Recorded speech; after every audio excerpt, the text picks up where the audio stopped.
Shalom, jemaat Tuhan yang terkasih.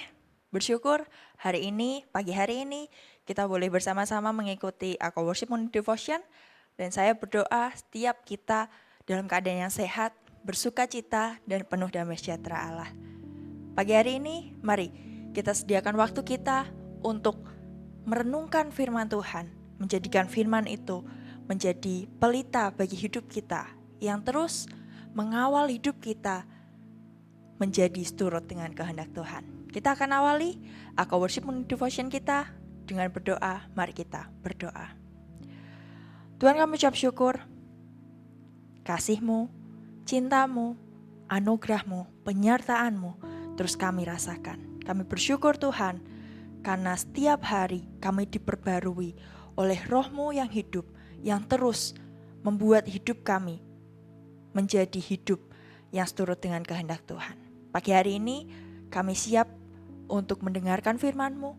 Biarkan setiap firman yang boleh kami dengar, setiap firman yang boleh kami baca, semuanya seturut dengan kehendak Tuhan. Roh Kudus tolong kami, Roh Kudus yang membuka hati dan pikiran kami, sehingga setiap apapun yang kami baca, semuanya seturut dengan kehendak Tuhan. Terima kasih Tuhan, kami bersyukur di dalam nama Tuhan Yesus kami menyediakan waktu kami ini. Haleluya, amin. Pagi hari ini saudara, kita akan merenungkan satu tema perenungan, yaitu saya beri judul lalai akan perannya. Seringkali dalam hidup kita lupa akan peran kita masing-masing. Ada yang sudah berperan sebagai seorang ibu, tapi lupa perannya sebagai seorang ibu. Ada yang berperan sebagai seorang ayah, tapi ada kadang beberapa orang yang lalai akan perannya sebagai ayah. Begitu juga dengan anak-anak, kadang seringkali lupa bahwa peran mereka adalah sebagai seorang anak. Nah, saudara, pagi hari ini kita mau bersama-sama belajar, bersama-sama merenung bahwa setiap kita selayaknya juga jangan lalai akan peranan kita, sebab ada sesuatu hal yang mau Tuhan katakan untuk saya dan saudara pagi hari ini. Saudara, peran merupakan satu hal yang tidak bisa terlepas dari setiap kita yang hidup. Setiap kita yang hidup pasti punya perannya masing-masing.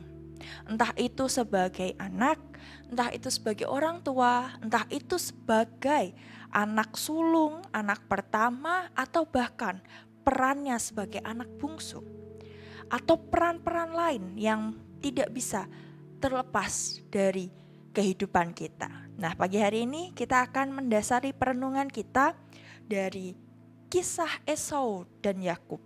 Dan kita akan melandasinya dari Kejadian 25 ayatnya yang ke-24 hingga 34. Kejadian 25 ayatnya yang ke-24 hingga 34. Saya akan menolong saudara membacakannya. Setelah genap harinya untuk bersalin, memang anak kembar yang di dalam kandungannya. Keluarlah yang pertama, warnanya merah, seluruh tubuhnya seperti jubah berbulu. Sebab itu ia dinamai Esau.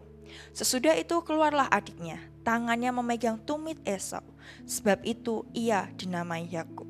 Ishak berumur 60 tahun pada waktu mereka lahir. Lalu bertambah besarlah kedua anak itu. Esau menjadi seorang yang pandai berburu, seorangnya suka tinggal di padang. Tetapi Yakub adalah seorang yang tenang, yang suka tinggal di kemah. Ishak sayang kepada Esau sebab ia suka makan daging buruan, tetapi Ribka kasih kepada Yakub. Pada suatu kali Yakub sedang memasak sesuatu, lalu datanglah Esau dengan lelah dari padang. Kata Esau kepada Yakub, berikanlah kiranya aku menghirup sedikit dari yang merah-merah itu, karena aku lelah. Itulah sebabnya namanya disebutkan Edom. Tetapi kata Yakub, jualah dahulu kepadaku hak kesulunganmu. Saud Esau, sebentar lagi aku akan mati. Apakah gunanya bagiku hak kesulungan itu? Kata Yakub, bersumpahlah dahulu kepadaku. Maka bersumpahlah ia kepada Yakub, dan dijualnya lah hak kesulungannya kepadanya. Lalu Yakub memberikan roti dan memasak kacang merah itu kepada Esau. Ia makan dan minum, lalu berdiri berdiri dan pergi. Demikianlah Esau memandang ringan hak kesulungan itu. Saudara, saya yakin dan percaya, setiap kita, saya ataupun saudara, sama-sama sangat sudah familiar dengan cerita Esau dan Yakub. Tapi pagi hari ini saya ingin menggarisbawahi yang lain dari kisah Esau dan Yakub ini. Ketika saya merenungkan ayat ini, saudara, ada satu yang terlintas di dalam pikiran saya, yaitu Esau sebagai si sulung dan Yakub sebagai si bungsu. Saudara, ketika kita berpikir tentang anak kita yang sulung dan si bungsu, maka dua anak kita ini punya peran yang berbeda. Kadang di sebagian rumah si bungsu lebih galak daripada si sulung. Dan kadang lagi di sebagian rumah si bungsu lebih mengalah daripada si sulung. Tetapi dua anak ini punya perannya masing-masing. Dan bahkan cara kita mendidik mereka pun kadang berbeda. Bukan karena kita pilih kasih, tetapi lebih kepada kita tahu bahwa ada peran yang menempel di si sulung dan ada peran yang menempel di si bungsu yang tidak bisa kita samakan. Nah, ketika saya menggumuli ayat ini, saya mendapatkan sesuatu, saudara. Esau adalah si sulung dan Yakub adalah si bungsu. Tetapi yang menarik adalah Esau tidak sadar bahwa ia punya peran sebagai si sulung. Esau tidak sadar bahwa dalam hidupnya dia adalah anak pertama. Anak yang lahir lebih dulu, yang lebih tua daripada Yakub. Esau tidak sadar bahwa ia punya hak kesulungan. Esau tidak sadar bahwa ia punya peran sebagai si sulung. Oleh karenanya, Esau pergi ke Yakub untuk menukar hak sulungannya dengan cuma-cuma, hanya dengan semangkuk kacang merah. Saudara, mengapa dengan mudahnya Esau memberikan ini? Jawabannya simpel, saudara. Karena ia lupa bahwa ia adalah anak sulung. Ia lupa bahwa anak sulung itu punya hak kesulungan yang sudah disediakan untuk si sulung. Karena lupa ini tadi, saudara, maka dengan cuma-cuma hak kesulungan itu bisa ditukar. Nah, dari ini, saudara, saya mendapat hikmat. Seringkali dalam kehidupan saya dan saudara, kita juga lupa akan peranan kita. Sehingga banyak hal yang kadang terhilang dari hidup saya dan saudara. Hanya karena kita lupa akan peran kita. Semisal saya beri contoh, saudara. Kita bekerja di suatu perusahaan, dan kita lupa peran kita sebagai karyawan. Alhasil, ketika kita lupa peran kita sebagai karyawan, kita melakukan banyak hal yang tidak selayaknya karyawan. Masuk kerjanya telat, jam istirahatnya minta lebih lama, pulangnya selalu lebih cepat, karena kita lupa kalau peran kita sebagai karyawan. Alhasil apa, saudara? Alhasil kita bisa dipecat. Pekerjaan itu bisa diambil dari hidup kita.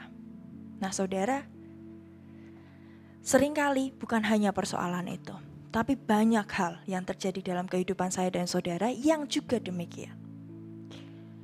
Dan yang lebih miris, saudara, kadang kita lupa peranan kita sebagai anak Allah. Kita lupa peranan kita sebagai orang Kristen. Kita lupa peranan kita sebagai murid Kristus. Sehingga yang terjadi dalam kehidupan kita lebih sering untuk hidup tidak menghidupi peranan itu. Nah, di sini yang perlu kita hati-hati, saudara. Ketika karyawan tidak menghidupi perannya sebagai karyawan, maka bisa saja ia dipecat. Ketika Esau tidak menghidupi hak kesulungannya sebagai anak sulung, maka hak kesulungan itu bisa diambil. Nah, bisa jadi ketika kita tidak menghidupi hidup kita sebagai anak Tuhan, pada akhirnya kita juga tidak mendapatkan kehidupan yang kekal. Bukan karena Tuhan tidak memberi kepada kita, tapi karena kita dengan cuma-cuma memberikan itu, melepaskan itu untuk orang lain. Saya miris dengan beberapa orang beberapa anak muda yang di masa mudanya, di masa sekarang ini bercerita kepada saya, mencintai, mengasihi perempuan atau laki-laki yang berbeda agama. Saya miris ketika anak-anak muda bercerita kepada saya tentang tawaran-tawaran yang lebih hebat dan instan yang bisa diberikan oleh orang dengan mudahnya. Saya miris, saudara. Karena apa saya miris, saudara? Saya takut mereka semua yang mengalami hal-hal ini lupa bahwa ia adalah anak Allah. Kalau mereka lupa akan peranannya sebagai anak Allah, bisa dengan mudahnya, saudara, hidup yang kekal itu, juru selamat yang tiada ada tandingannya, dilepas begitu saja. Hanya karena tawaran yang instan dari pekerjaannya, atau hanya karena pasangan yang berbeda agama. Nah, saudara, pagi hari ini saya rindu saudara dan saya. Mari, jangan lalai akan peran kita. Mari, kita yuk sama-sama mengingatkan orang-orang sekitar kita, terlebih diri kita sendiri, untuk tidak lupa dengan peranan kita. Untuk tidak lupa bahwa kita itu adalah anak Allah yang punya hidup yang kekal, yang jangan sampai bisa dilepaskan, bisa diambil, bisa mudah digoyahkan dengan apa yang ada di dunia ini. Kita jangan pernah lalai akan hal itu, saudara. Dan pagi hari ini kita sama-sama belajar. Yuk kita belajar dari Esau, bahwa ketika ia lupa akan peranannya, ia kehilangan sesuatu. Oleh karenanya jangan kita lalai akan peranan kita, terlebih lagi menjadi anak Allah. Sebab kita gak mau, saudara, kita tidak mau ada yang hilang dalam hidup saya dan saudara. Terlebih lagi kalau yang hilang itu adalah hidup yang kekal. Oleh karenanya mari kita sama-sama ingatkan anak-anak kita ingatkan diri kita ingatkan keluarga kita ingatkan seluruh orang yang kita temui untuk tidak lupa akan perannya sebagai anak Allah, yang terus mencari Allah, yang terus bergumul dengan Allah, yang terus berhubungan dengan Tuhan, yang menjadi fokus dari kehidupannya. Bukan melepaskan apa yang sudah ia genggam, yaitu hidup yang kekal, untuk sesuatu yang tidak dari Tuhan. Untuk tawaran-tawaran instan dalam pekerjaan, untuk pasangan yang tidak seiman. Mari kita hidupi hal ini, dan saya berdoa setiap kita tidak lupa akan peranan kita, tidak lalai akan peranan kita. Jangan seperti Esau, tapi mari kita hidupi peranan kita dengan penuh kesungguhan sebagai anak Allah. Kita akan akhiri Aka Worship Morning Devotion kita dengan berdoa. Mari kita berdoa. Tuhan, sungguh kami mengucap syukur karena pagi hari ini kami boleh diingatkan bagaimana kami menghidupi peranan kami. Kami bersyukur Tuhan karena cinta kasih Tuhan yang begitu luar biasa. Tuhan, kami mau belajar untuk tidak melupakan apa yang menjadi peranan kami sebagai anak-anak-Mu. Biarkan kami juga hidup terus sebagai anak-anak-Mu yang mengerti peranan kami, yang ingin terus dekat dengan Engkau. Terima kasih Tuhan. Kami berdoa untuk setiap jemaat-Mu yang mengalami kelemahan tubuh. Kiranya di dalam nama Tuhan Yesus, kesembuhan, pemulihan terjadi. Kami berdoa untuk setiap pekerjaan kami, di ladang manapun kami bekerja. Tuhan yang mengurapi, Tuhan yang menyertai dan memberkati apapun yang kami kerjakan. Sehingga pekerjaan kami Tuhan buat berhasil. Tuhan berkati setiap anak-anak kami dimanapun mereka berada. Jagai mereka, sertai mereka. Dan terus berikan mereka roh yang takut akan Tuhan. Sehingga mereka boleh menjadi anak-anak yang berpandang, yang terus berpengharapan bahwa ada masa depan yang cerah bersama dengan Tuhan. Terima kasih Tuhan, kami mau menyerahkan gereja kami, setiap program-program yang ada, para hamba Tuhan, para majelis yang ada, para pelayan. Biarkan kiranya Tuhan yang terus memberikan mereka kesatuan hati, sehingga mereka boleh mendengar suara Tuhan. Tuhan urapi, Tuhan berkati, Tuhan sertai bangsa kami, sehingga bangsa kami juga boleh melihat kebaikan Tuhan yang begitu luar biasa. Terima kasih Tuhan. Hanya di dalam nama-Mu kami berdoa. Dalam nama Tuhan Yesus, kasih karunia, anugerah dan damai sejahtera terus menyertai kita dari dulu, sekarang hingga selama-lamanya. Di dalam nama Tuhan Yesus. Haleluya. Amin. Saudara, pagi hari ini kita boleh diingatkan untuk mari jangan lalai akan peranan kita. Terlebih lagi menjadi anak Allah, hidupi itu. Mari menjadi anak-anak Allah yang terus mau dekat dengan Tuhan, yang tidak melepaskan peran kita sebagai anak Allah untuk apapun yang ditawarkan oleh dunia ini. Selamat beraktivitas di hari Jumat ini, biar Tuhan yang terus menyertai saudara dan biar penyertaannya sempurna dalam kehidupan saudara dan saya. Tuhan memberkati saudara, you are blessed.